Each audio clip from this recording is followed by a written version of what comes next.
Komisi Pemberantasan Korupsi, KPK, menggelar operasi tangkap tangan, OTT, terhadap sejumlah pihak di Jakarta dan Lampung, Rabu, 4 Februari 2026. Salah satu pihak yang diamankan dalam operasi tersebut adalah mantan Direktur Penyidikan dan Penindakan Direktorat Jenderal Bea dan Cukai, Rizal.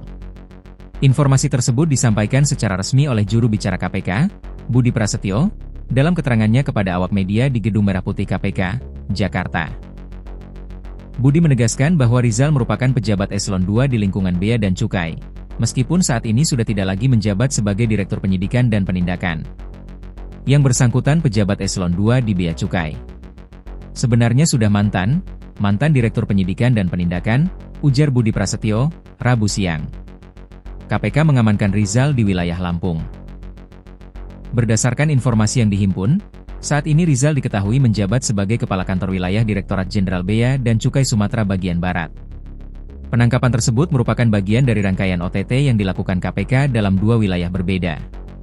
Sejumlah pihak masih diperiksa. Hingga saat ini, KPK belum mengungkap secara rinci jumlah pihak yang terjaring dalam OTT tersebut.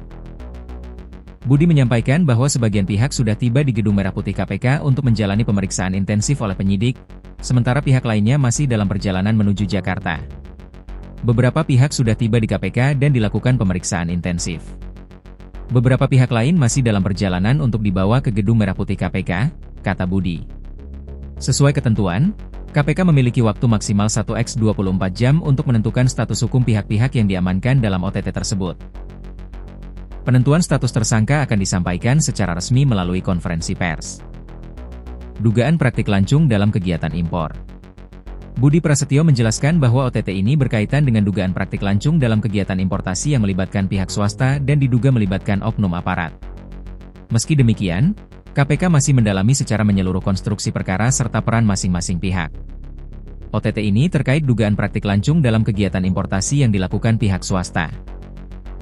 Yang kemudian KPK menduga adanya dugaan tindak pidana di bidang kepabeanan yang dilakukan para pihak, ujar Budi. KPK belum merinci secara detail bentuk dugaan pelanggaran yang dimaksud, termasuk nilai transaksi maupun modus operandi yang digunakan. Seluruh informasi tersebut akan disampaikan setelah proses pemeriksaan awal rampung. Penegakan hukum di sektor kepabeanan. OTT ini kembali menyoroti sektor kepabeanan dan importasi yang selama ini dinilai rawan praktik penyimpangan. Aktivitas impor yang melibatkan arus barang dan nilai ekonomi besar kerap menjadi celah terjadinya pelanggaran hukum, mulai dari manipulasi dokumen hingga dugaan suap untuk memuluskan proses administrasi. KPK menegaskan bahwa penindakan ini merupakan bagian dari upaya berkelanjutan lembaga anti rasuah dalam menjaga integritas aparat negara serta menciptakan sistem perdagangan yang bersih dan transparan. Lembaga tersebut juga mengingatkan seluruh penyelenggara negara untuk tidak menyalahgunakan kewenangan yang dimiliki. Asas praduga tak bersalah. KPK menekankan bahwa seluruh pihak yang diamankan dalam OTT ini masih berstatus terperiksa dan tetap mengedepankan asas praduga tak bersalah. Penetapan tersangka hanya akan dilakukan setelah penyidik memperoleh bukti permulaan yang cukup, sesuai ketentuan hukum yang berlaku.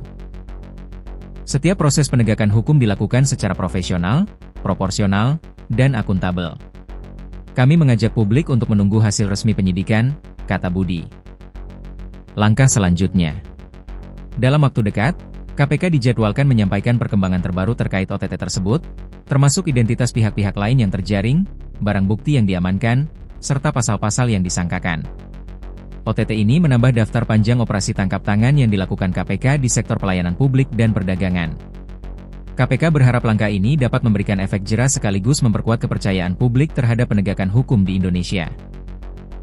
KPK juga mengajak masyarakat untuk berperan aktif dalam pengawasan dan pelaporan jika menemukan indikasi tindak pidana korupsi di lingkungan sekitar, khususnya yang berkaitan dengan pelayanan publik dan aktivitas ekonomi strategis.